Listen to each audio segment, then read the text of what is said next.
سورہ ابراہیم کی آیت نمبر 8، ان تکفروا انتم ومن فی الارض جمیعا، اگر تم کفر کرو گے اور جتنے زمین میں ہے سب کے سب کفر کرنا شروع کر دیں، فإن اللہ لغنی حمید، تو بے شک اللہ تعالیٰ ضرور بے پرواہ ہے اور تمام تعریفیں اسی کے لیے رہیں گی، اس کے علاوہ کوئی ان کوالٹیز کا مالک نہیں ہے، اس کو کوئی فرق نہیں پڑے گا۔ اس کانٹیکسٹ میں ایک بڑی رکت انگیز حدیث ہے صحیح مسلم کے اندر، یہ حدیث مشکات میں بھی آپ کو دوسری جلد میں مل جائے گی، اور اس حدیث کا ٹیسٹ یہ ہے کہ میں آپ کو حدیث ورڈ بائی ورڈ پڑھ کے سناؤں۔ یہ میری فیوریٹ حدیث قدسی جو ہے ان میں سے ایک ہے۔ حدیث قدسی اللہ تعالیٰ کا وہ کلام ہے اپنے پیغمبر کے ساتھ جو نبی الاسلام نے اپنی مبارک زبان سے بیان کیا، لیکن وہ قرآن کا حصہ نہیں ہے، اس لیے ہم حدیث قدسی اسے کہتے ہیں کہ فرمان اللہ کا ہے لیکن نبی الاسلام نے اپنی مبارک زبان سے اسے بیان کیا، اور وہ قرآن کا حصہ نہیں ہے، یعنی وہ وحی مطلوب نہیں ہے، غیر مطلوب ہے، اور اس میں عین ممکن ہے کہ جب صحابہ کرام اسے روایت کریں تو بالمفہوم روایت کریں گے۔ قرآن اور حدیث میں فرق ہی یہی ہے، قرآن باللفظ روایت ہوا ہے، بالمفہوم نہیں، احادیث بالمفہوم روایت ہوئی ہیں، اسی لیے راوی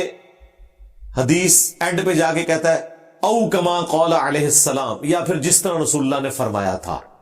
یعنی لگ بھگ ایسی ہی بات آپ نے کی تھی، اس لیے آپ کو الفاظ میں چناؤ میں بھی فرق نظر آئے گا۔ صحابہ کرام جو کچھ سنتے تھے وہ کریم کر لیتے تھے، اس کے بعد ان کو باللفظ بھی بیان کر دیتے تھے، جس طرح نماز ہے، اذکار ہے، درود شریف ہے، وہ تو اسی طریقے سے باللفظ بیان ہوئے ہیں، نبی الاسلام نے کئی چیزیں اس طرح بھی تعلیم فرمائی ہیں، لیکن جو عام احادیث ہیں وہ بالمفہوم آگے ٹرانسفر ہوئی ہیں۔ البتہ حدیث قدسی اللہ تعالیٰ کا فرمان ہے، لیکن رسول اللہ کی مبارک زبان سے اس طرح کی کئی ایک احادیث قدسیہ بخاری مسلم میں بھی باقی کتابوں میں آئی ہیں، ان میں سے یہ کمال کی ایک حدیث ہے، صحیح مسلم میں بھی موجود ہے، اور مشکات میں یہ استغفار والے چیپٹر کے اندر ہے، انٹرنیشنل نمبر مشکات میں اس کا 2326 ہے، اور صحیح مسلم کے ریفرنس سے ہے۔ ابو ذر غفاری رضی اللہ تعالیٰ عنہ بیان کرتے ہیں کہ رسول اللہ صلی اللہ علیہ وآلہ وسلم نے اس حدیث میں جو وہ اللہ سے روایت کرتے ہیں، دیکھیں جی، یعنی روایت آ کے مرفوع ہوتی ہے نبی الاسلام تک، یا موقوفاً روایت ہوتی ہے کسی صحابی تک، جب وہ نبی الاسلام سے سنے تو وہ ہم کہتے ہیں یہ حدیث مرفوع ہو گئی، لیکن نبی الاسلام بھی جب اللہ تعالیٰ سے اسے بیان کرتے ہیں تو وہ پھر حدیث قدسی بن جاتی ہے۔ تو ابو ذر غفاری دیکھیں بیان کرتے ہیں کہ رسول اللہ کی حدیث میں بیان کرنے لگا ہوں جو کہ اللہ تعالیٰ نے ان سے بیان کی ہے، یعنی اللہ تعالیٰ کا اپنا فرمان۔ اب یہ نبی الاسلام کا فرمان نہیں بلکہ اللہ کا فرمان ہے بزبان محمد رسول اللہ صلی اللہ علیہ وآلہ وسلم۔ وہ کہتے ہیں کہ نبی صلی اللہ علیہ وآلہ وسلم اللہ تعالیٰ سے روایت کرتے ہیں کہ اللہ تعالیٰ فرماتا ہے میرے بندو، میں نے ظلم کرنا اپنے اوپر حرام قرار دے دیا ہے اور اسے تمہارے مابین بھی حرام قرار دیتا ہوں، تم باہم ظلم نہ کرو۔ یعنی اللہ تعالیٰ کہتا ہے کہ میں بھی ظالم نہیں ہوں، انصاف کرتا ہوں، اور ویسے تو فضل ہی فرماتا ہوں، رحمت ہی رحمت ہے، لیکن ظلم نہیں کسی پہ کرتا، چونکہ میں نے اسے اپنے لیے ناپسند کیا ہے، میں تمہارے لیے بھی جو میرے بندے ہوں گے وہ ظلم نہیں کسی پہ کریں گے۔ میرے بندو، تم سب گمراہ تھے سوائے اس کے کہ جسے میں ہدایت عطا کروں، تو مجھ سے ہدایت طلب کیا کرو، میں تمہیں ہدایت عطا کروں گا۔ وہی دعائے قنوت جو آتی ہے قنوت وطر میں، جو حسن ابن علی کو رسول اللہ نے سکھائی صلی اللہ علیہ وآلہ وسلم، اللہم اہدنا فی من ہدیت، ہاں اے اللہ مجھے اپنے پاس جو ہدایت ہے اس میں سے ہدایت عطا فرما، آمین۔ اے میرے بندو تم سب بھوکے تھے سوائے اس کے کہ جسے میں کھانا کھلا دوں، تم مجھ سے کھانا طلب کرو میں تمہیں کھلاؤں گا۔ میرے بندو تم سب کے سب بے لباس تھے سوائے اس کے کہ جسے میں لباس عطا کروں، تو لباس بھی مجھ سے طلب کرو میں تمہیں لباس عطا کروں گا۔ میرے بندو تم دن رات گناہ کرتے رہو میں تمہارے گناہ معاف کرتا رہوں گا، تم مجھ سے مغفرت طلب کرو میں تمہیں بخش دوں گا۔ میرے بندو اگر تم مجھے نقصان پہنچانا چاہو تو نقصان نہیں پہنچا سکتے، اور اگر تم مجھے کوئی فائدہ پہنچانا چاہو تو کوئی فائدہ نہیں پہنچا سکتے۔ میرے بندو اگر تم سب کے سب جن اور انسان اس شخص کی مانند ہو جاؤ جو تم میں سب سے زیادہ نیک اور پرہیزگار ہے تو اس سے میری بادشاہت میں کچھ اضافہ نہیں ہوگا۔ اللہ اکبر۔ سب کے سب ابو بکر عمر عثمان و علی بن جائیں، اللہ تعالیٰ کہتا ہے میری بادشاہت میں کوئی اضافہ نہیں ہوگا کیونکہ میں تو بے پرواہ ہوں۔ ابھی تو اس کا کلائمیکس آنا ہے۔ اے میرے بندو اگر تم سب جن اور انسان اس شخص کی مانند ہو جاؤ جو تم میں سب سے زیادہ گنہگار ہے تو میری بادشاہت میں ذرہ برابر بھی کمی نہیں آئے گی۔ یہ مجھے حدیث یاد آئی اس بات سے کہ جو موسیٰ علیہ السلام کے ذریعے اللہ تعالیٰ نے کیا کہلوایا کہ اگر تم اور جتنے زمین میں ہیں سب کے سب کفر کی روش اختیار کریں تو اللہ تعالیٰ بے پرواہ ہے۔ یہاں پہ اللہ تعالیٰ کیا فرما رہا ہے کہ سب کے سب جن اور انسان دونوں کو خطاب ہے، تم سب کے سب بدترین انسان جیسے ہو جاؤ تب بھی میرے مرتبے میں کوئی فرق نہیں ڈال سکتے، کوئی کمی نہیں آئے گی۔ بلکہ کسی کو دماغ میں آ سکتا تھا نا کہ سارے ہی نافرمان ہو گئے ہیں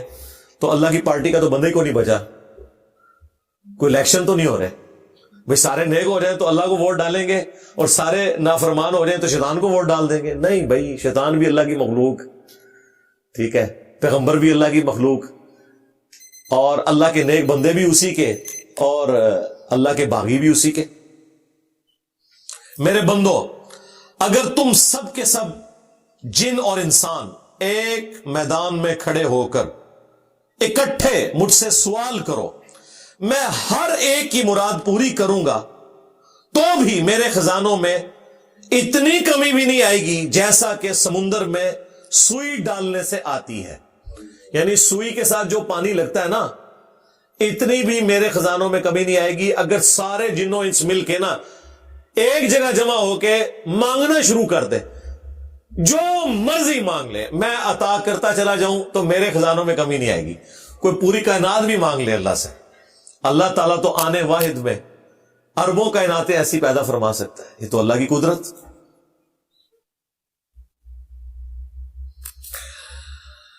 میرے بندو یہ تمہارے اعمال ہی ہیں جنہیں میں نے محفوظ اور شمار کر رکھا ہے، پھر میں قیامت کے دن تمہیں پورا پورا بدلہ دوں گا۔ یہ دیکھیں جی اتنا بے پرواہ رب، اور اینڈ پہ کتنا قدر شناس ہے کہ نیک بندوں سے کہہ رہا ہے کہ میرا فضل تو ہے ہی ہے لیکن یہ تمہارے اعمال ہیں جو میں نے سنبھال کے رکھے ہیں، تمہیں اس کے عوض میں آخرت میں بدلہ دوں گا۔ حالانکہ اللہ تعالیٰ یہ بھی فرماتا نا کہ یہ میرا فضل ہی ہے کہ میں نے تمہیں ہدایت دی، میری وجہ سے ہی سب کچھ ہے۔ اچھا بندوں کی روش یہی ہونی چاہیے۔ وہ جو سورہ زمر کے اینڈ میں اللہ تعالیٰ نے جنتیوں کا اور جہنمیوں کا نقشہ کھینچا ہے نا، اس میں اللہ تعالیٰ جنتیوں کی قدر شناسی فرما رہا ہوگا اور جنتی کہہ رہے ہوں گے اللہ یہ تیرا فضل ہے کہ تو نے اپنا وعدہ پورا کیا، اور واقعی حقیقت بھی یہی ہے، اللہ پہ تو کسی کا زور نہیں۔ وائی آئی لو گاڈ، یہ میرا ایک کلپ ہے یوٹیوب کے اوپر انگلش سب ٹائٹل کے ساتھ، ہدایہ وکٹری چینل کے اوپر بڑا اچھا طریقے سے انہوں نے اسے، میں خدا سے کیوں محبت کروں؟ اس لیے کہ وہ اکیلا تھا، اپنی بادشاہت میں تنہا تھا،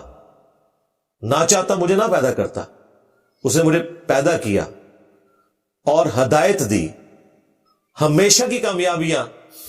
میرا مقدر کر دی۔ میں ہمیشہ سے نہیں تھا لیکن ہمیشہ کے لیے مجھے زندگی دے دی اور ایسی جنت دے دی جس میں میری خواہش کے مطابق جو میں چاہوں وہ ہوگا۔ تو کسی درجے میں خالق اور مخلوق کا فرق اپنی جگہ، عابد اور معبود کا فرق اپنی جگہ،